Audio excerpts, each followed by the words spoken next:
Agradecemos al Señor una vez más en esta hora por brindarnos la oportunidad de poder estar compartiendo un comentario de la escuela dominical.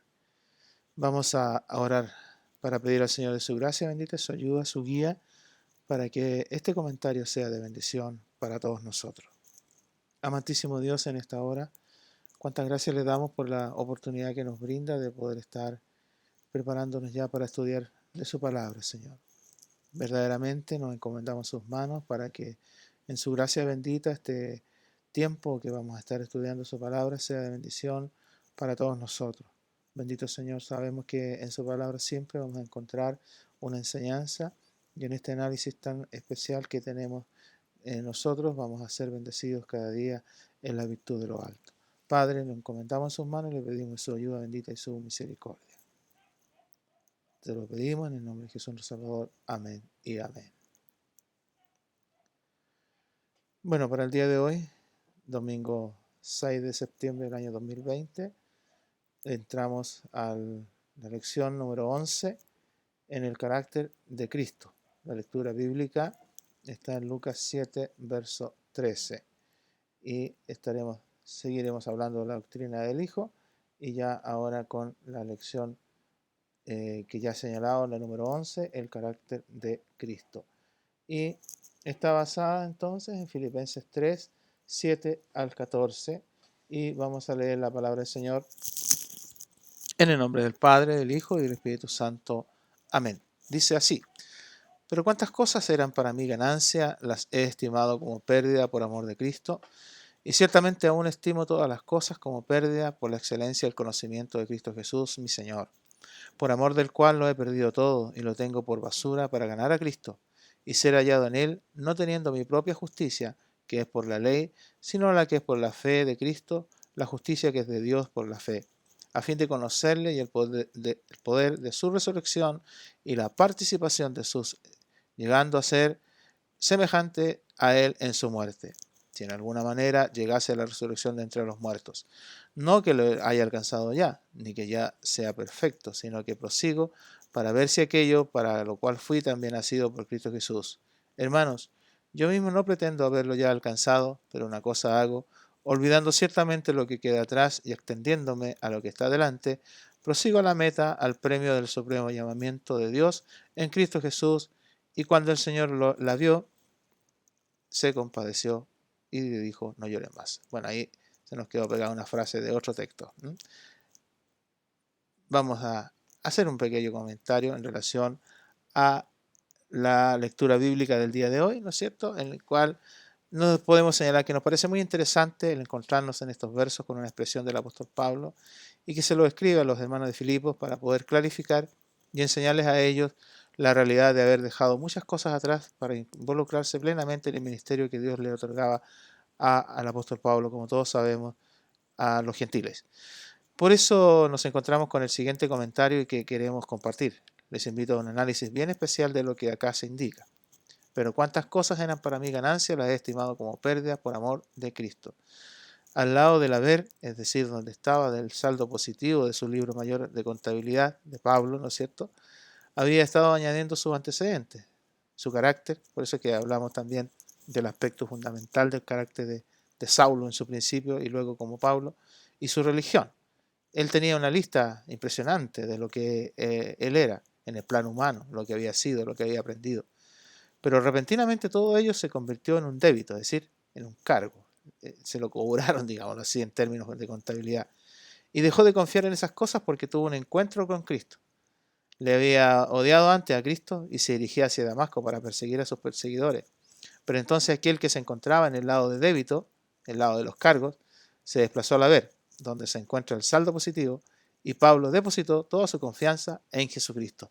Efectivamente, el apóstol dice, y reitero la frase que está ahí destacada: pero cuantas cosas eran para mi ganancia, las he estimado como pérdida por amor de Cristo. Es decir, todo lo que él había estudiado, todo lo que él había aprendido, queda atrás, porque ahora se pone en manos de Cristo para entender, ¿no es cierto? Y él dice al final, señalamos ahí, y Pablo depositó toda su confianza en Jesucristo.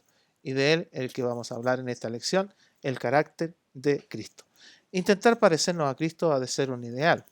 tal cual el apóstol Pablo lo procuraba, y ya lo señalamos anteriormente en la lectura bíblica del día de hoy. Este intento conlleva una renuncia y negación. Ya Pablo lo señala en ese verso. Entonces, ¿qué clase de hombre era Jesucristo, al cual llamamos Señor de nuestras vidas?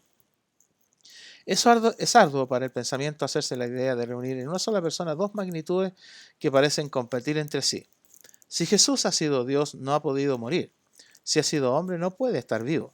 Sin embargo, humanidad y divinidad no compiten en Jesucristo, sino que su divinidad perfecciona su humanidad, y ésta, más que cualquier otra realidad creada o mensaje celestial, revela cómo es verdaderamente Dios y cómo se llega a ser hombre en plenitud. Jesús es la máxima autocomunicación de Dios y la mayor expresión a la humanidad. Nunca más que en Él el hombre fue más hombre, porque nunca más que en Él Dios se dio tan por entero. Consideremos aspectos del carácter. Ya vamos a ver, ¿no es cierto?, lo que son los caracteres de las personas, pero el análisis del expositor señala, ¿no es cierto?, claramente en diferentes aspectos, y consideremos su celo. Llevó a pensar a sus amigos que estaba loco por la religión y poner en riesgo su vida en la purificación del templo. Ese era el celo. Acuérdense ustedes que allí el verso señala claramente lo que él expresó. Su compasión fue en extremo por las multitudes que estaban hambrientas y sin su pastor y redentor. Amor por una viuda, por un leproso, por un padre, por un endemoniado. Ya tenemos dos aspectos de su carácter: compasión, amor. Bueno, al principio celo, compasión. Tres aspectos: celo, compasión y amor. Manso y bondadoso. Cristo manso y bondadoso al tratar nuestras debilidades. Él no contenderá, ni voceará, ni nadie oirá en la calle su voz. Es decir, no va a publicar lo que usted tiene como debilidad, ni yo tengo como debilidad. Humilde al lavar los pies de sus discípulos. Qué importante. Entonces tenemos ya estos aspectos del carácter de Cristo: el celo, la compasión, el amor, la mansedumbre y la bondad, y también la humildad. Son memorables sus frases como: venid a mí los cargados y trabajados, y yo os haré descansar. Aprender de mí, que soy manso y humilde de corazón.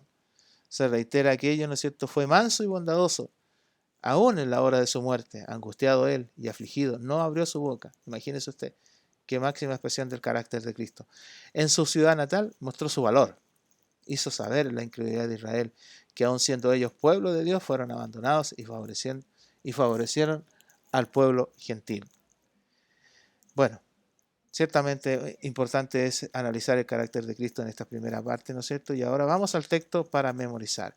El texto para memorizar en el día de hoy lo tenemos en Lucas 7, verso 13.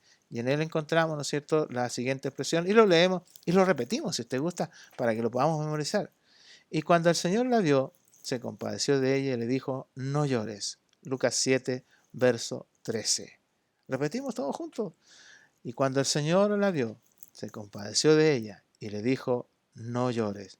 Lucas capítulo 7, versículo 13. Amén.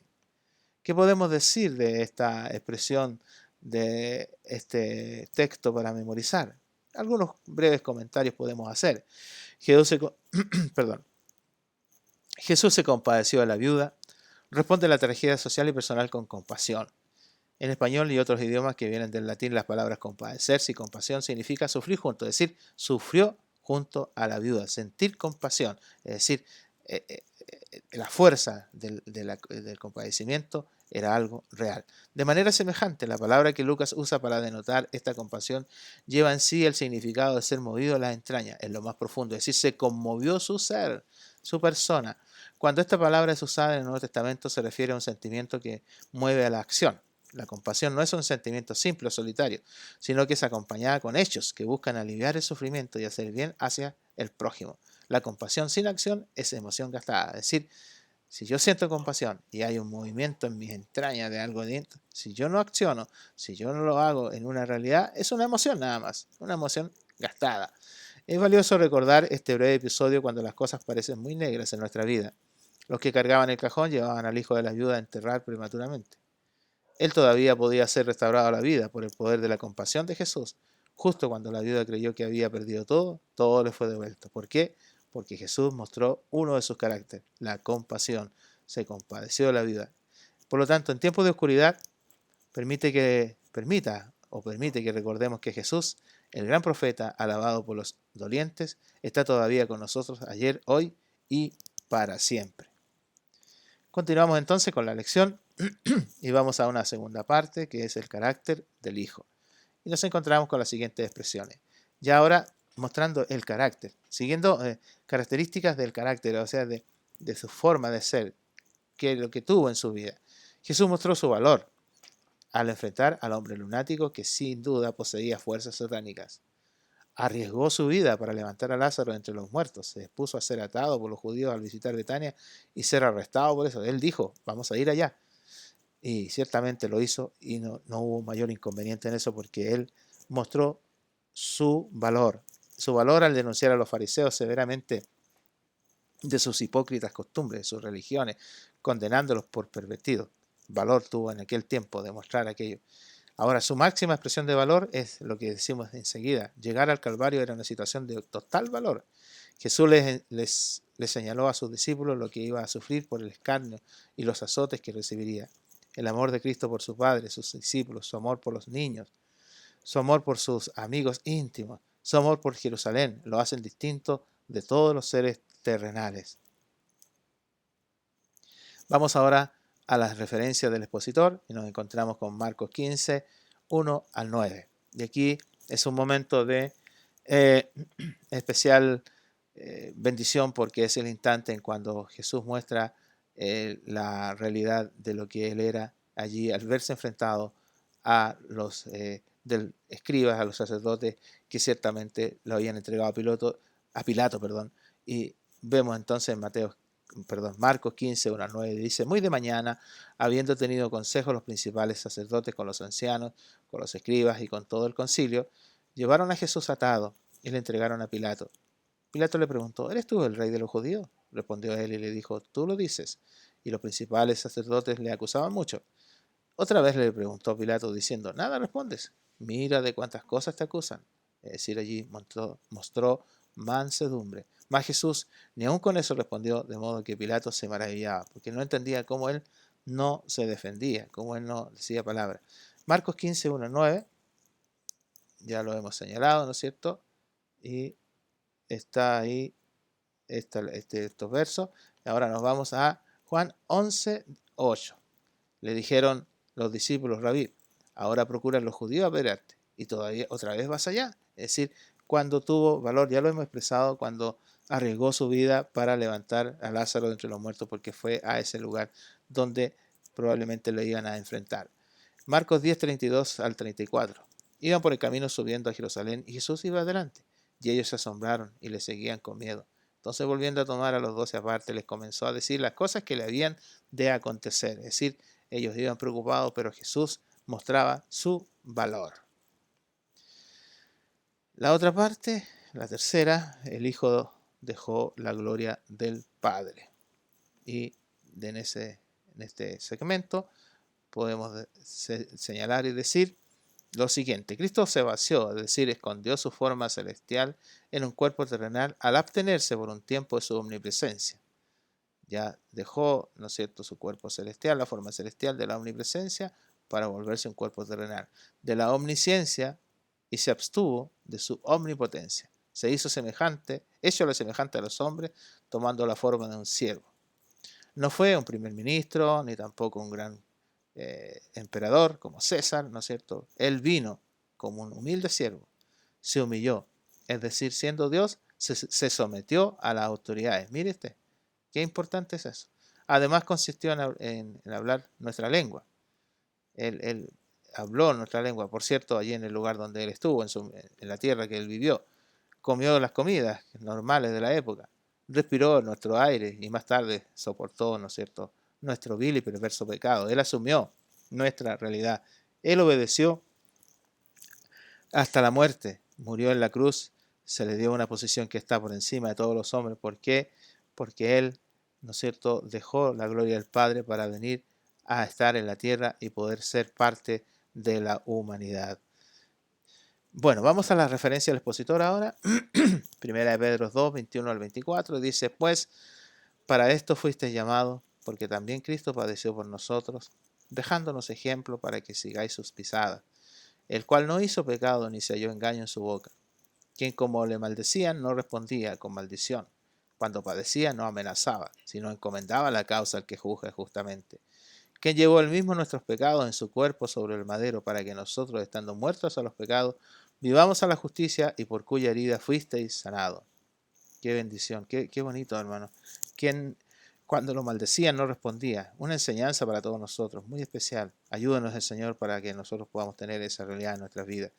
Y ahora tenemos el Salmo 22, en el cual nos encontramos con una expresión muy importante, muy bonita, en la cual lo vamos a leer todo, lo vamos a mostrar todo, porque es muy importante en mostrar aquí, en este Salmo 22, el carácter de Cristo. Es un resumen escrito en este Salmo 22 de todo lo que él padeció. Dice así: Dios mío, ¿por qué me has desamparado? ¿Por qué estás tan lejos de mi salvación y de las palabras de mi clamor?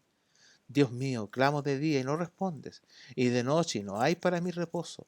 Pero tú eres santo, tú que habitas entre las alabanzas de Israel. En ti esperaron nuestros padres, esperaron y tú los libraste. Clamaron a ti y fueron librados. Confiaron en ti y no fueron avergonzados. Mas yo soy gusano y no hombre, oprobio de los hombres y despreciado del pueblo. Todos los que me ven me encarnecen, estiran la boca, menean la cabeza, diciendo: se encomendó a Jehová, líbrele él, sálvele, puesto que en él se complacía. Pero tú eres el que me sacó del vientre, el que me hizo estar confiado desde que estaba en los pechos de mi madre. Sobre ti fui echado desde antes de nacer, desde el vientre de mi madre. Tú eres mi Dios. No te alejes de mí, porque la angustia está cerca, porque no hay quien me ayude. Me han rodeado muchos toros, fuertes toros de Basán me han cercado. Abrieron sobre mí su boca como león rapaz y rugiente. He sido derramado como aguas, y todos mis huesos se descoyuntaron. Mi corazón fue como cera, derritiéndose en medio de mis entrañas. Como un tiesto se secó mi vigor, y mi lengua se pegó a mi paladar, y me has puesto en el polvo de la muerte. Porque perros me han rodeado, me han cercado cuadrillas de malignos, horadaron mis manos y mis pies. Contar puedo todos mis huesos, entre tanto ellos me miran y me observan. Repartieron entre sí mis vestidos, y sobre mi ropa echaron suertes. Mas tú, Jehová, no te alejes, fortaleza mía, apresúrate a socorrerme. Libra de la espada mi alma, del poder del perro mi vida. Sálvame de la boca del león, y líbrame de los cuernos de los búfalos. Anunciaré tu nombre a mis hermanos, en medio de la congregación te alabaré. Los que teméis a Jehová, alabadle. Glorificadle descendencia toda de Jacob, y temedle vosotros descendencia toda de Israel, porque no menospreció ni abominó la aflicción del afligido, ni de él escondió su rostro, sino que clamó a él y él oyó.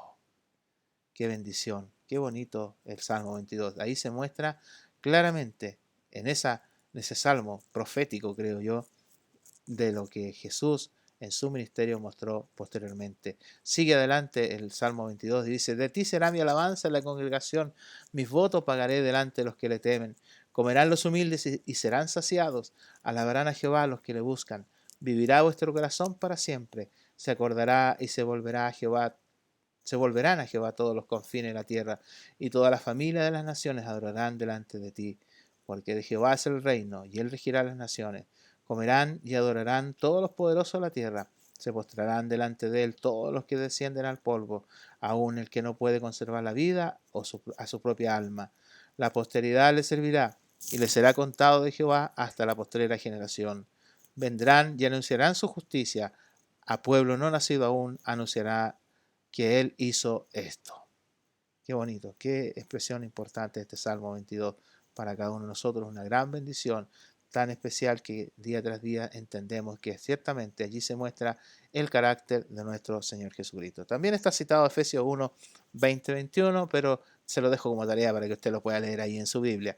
Efesios 1, 20-21, usted lo busca y lo lee y también le coloca, ¿no es cierto? Ahí también le invito a hacer ese ejercicio para que usted vea la aplicación en relación a la lección del día de hoy de Efesios 1, 20-21. Vamos al comentario final de esta escuela dominical. Cuando hablamos del carácter de una persona, inmediatamente viene a nuestra mente lo que se ha aprendido a través de la definición del diccionario, y de los estudios que se han realizado de las distintas personalidades. Y podemos señalar que el carácter de una persona es la manera en la que ésta reacciona habitualmente frente a una situación. Es también la forma de expresar esta manera de reaccionar, señalando que se posee tal o cual perfil, característica o inclinación. Bueno, ya hemos visto de Cristo el carácter, ¿no es cierto?, que él tenía. Hemos hablado de su celo, hemos hablado de su compasión, de su amor, de la mansedumbre y la bondad, ¿no es cierto?, el valor que él tuvo de enfrentar allí las situaciones difíciles. Y ciertamente podemos también nosotros ver las definiciones del carácter que nos encontramos en cualquier libro de estudio. Carácter nervioso es emotivo, inactivo, primario. Carácter apasionado es emotivo, es activo, secundario. Carácter colérico, emotivo, activo, primario. Carácter sentimental, emotivo, inactivo, secundario. Carácter sanguíneo, no emotivo, activo, primario. Carácter flemático, no emotivo, activo y secundario. Carácter amorfo, no emotivo, inactivo, primario. Carácter apático, no emotivo, inactivo, secundario. Todos estos aspectos se van demostrando en los caracteres de la persona. Es emotivo porque muestra siempre, ¿no es cierto? Por ejemplo, el carácter nervioso es emotivo. E inactivo, bueno, cuando se activa esto, ciertamente es cuando viene alguna acción que está enfrentando la persona. Y ahí usted puede ver en los diferentes que hemos puesto ahí carácter, ¿no es cierto? Va viendo usted si es emotivo, ¿no es cierto? Y si es inactivo es porque el sentimiento surge de pronto. Por ejemplo, el carácter sentimental es emotivo, pero está inactivo, es secundario. El sentimiento es más interno, más privado. Ese es el carácter de la persona. La personalidad del individuo se la constituye en el temperamento, que es innato. Cada uno tiene su temperamento. Y el carácter que se forma de la interacción del individuo con su medio ambiente. Es decir, por lo que aprende del entorno. Es decir, el entorno que usted va teniendo va formando su carácter. Se señala que el principal ingrediente de un carácter fuerte es la tolerancia a la frustración, es decir, no cae en la depresión, sino que tiene fortaleza, tiene fuerza, tiene ánimo, tiene una acción real. Jesús mostró su carácter compasivo en cada ocasión en que presenció una necesidad humana. También mostró agudeza en su percepción de las cosas, aparte de ser omnisciente. Como producto de su deidad, se fijaba en lo que sucedía donde quiera que iba, y aún hoy día lo hace, se fija en lo que está sucediendo y presta atención. Y eso a nosotros ciertamente tenemos que tener esa realidad en nuestras vidas. Y los que desean ser parte de la obra del Evangelio de Jesucristo deben tener un corazón sensible a la necesidad humana, porque la palabra de Dios promete que de esta manera Él muestra su consuelo. Sin embargo, si no lloras, no hay consuelo. Es decir, si no te conmueves, si tu corazón no se identifica, no hay consolación. Los que lloran son aquellos que cargan la responsabilidad del dolor que Jesús siente cuando se identifica con el sufrimiento de alguien. Esto es estar conectado a Él, ser uno con Jesús, es decir, cuando hay ese sentimiento, cuando hay esa realidad, nosotros vamos a vivir una experiencia maravillosa. ¿Qué experiencia tan maravillosa? No obstante, solo pueden vivirla los que no se muestran indiferentes ante la necesidad humana. Usted y yo, como hijos de Dios, no debemos demostrarnos indiferentes a la necesidad humana, porque ciertamente allí vamos a mostrar la sensibilidad de Dios, que Dios ha puesto en nosotros. El día en que te vuelves insensible a la necesidad humana es el día en que te desconectas de Jesús. Pero como usted y yo estamos conectados a Jesús, tenemos el sentimiento, tenemos la sensación, la sensibilidad, ¿no es cierto? El corazón sensible a la necesidad humana. Así que el Señor nos esté ayudando. Gracias a nuestro Dios por esta lección del día de hoy. Yo le invito a que usted pueda estar repasando la palabra del Señor y muy especialmente la lectura allí que le hemos dejado de tarea, Efesios 1, 20 y 21, para que usted lo pueda analizar. Le damos gracias, Señor, por la bendición de habernos otorgado este día, de poder realizar este breve comentario de la escuela dominical, y esperamos que en su gracia bendita usted sea fortalecido a través de la palabra del Señor. Que Dios le bendiga. Nos vemos o nos encontramos en una próxima oportunidad. Hasta siempre. Amén.